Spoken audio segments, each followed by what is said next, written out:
The Dungeness crab fishing season is Oregon's most valuable fishery. Trouble is, recent enforcement patrols found a large number of violations by commercial fishermen.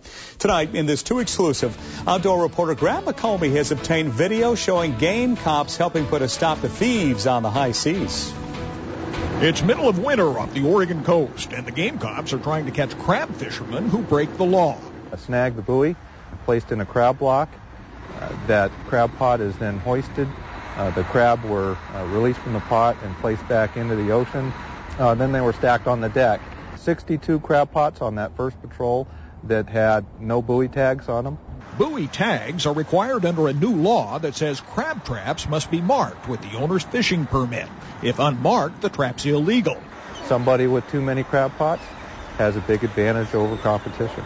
Dungeness crab is Oregon's most valuable fishery. Fishermen call them golden seafood on legs. This year, fishermen are paid a record $2.25 a pound for the tasty crustaceans. But back on the dock, this season's catch is only half of normal. Processor Steve Fick says the downturn is part of a crab cycle. Kind of the downturn in a record catch from 2 years ago, and this is a natural occurrence that you see in the crab fishery. The biomasses are down in some areas, and that's the reason. Fisherman Mike Doney says fewer crabs equal a higher price. That's the reason the violators are willing to risk getting caught. And the rules specify that has to be on your floats? Yes. Doney's permits are clearly visible on the crab lines and inside his traps. He plays by the rules, but he's fed up with people who steal from other fishermen, so he's throwing in the towel. It's not right, and everybody knows it's not right. But, somebody's trying to make a little bit more money, and it hurts, especially if you have boat payments. These confiscated pots are just a part of the overall results of 6 days of patrols off the Oregon coast. Clearly, the officers did their job.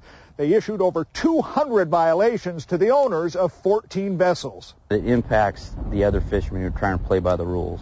Patrols ranged from the Columbia River mouth to the California border. They were a first, teaming up Oregon and Washington officers with the Coast Guard.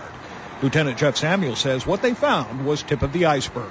We saw that some gear was out there and that we saw in our Zodiacs that we couldn't get to, that when we came back to get it had either been legalized or had been moved and was no longer there.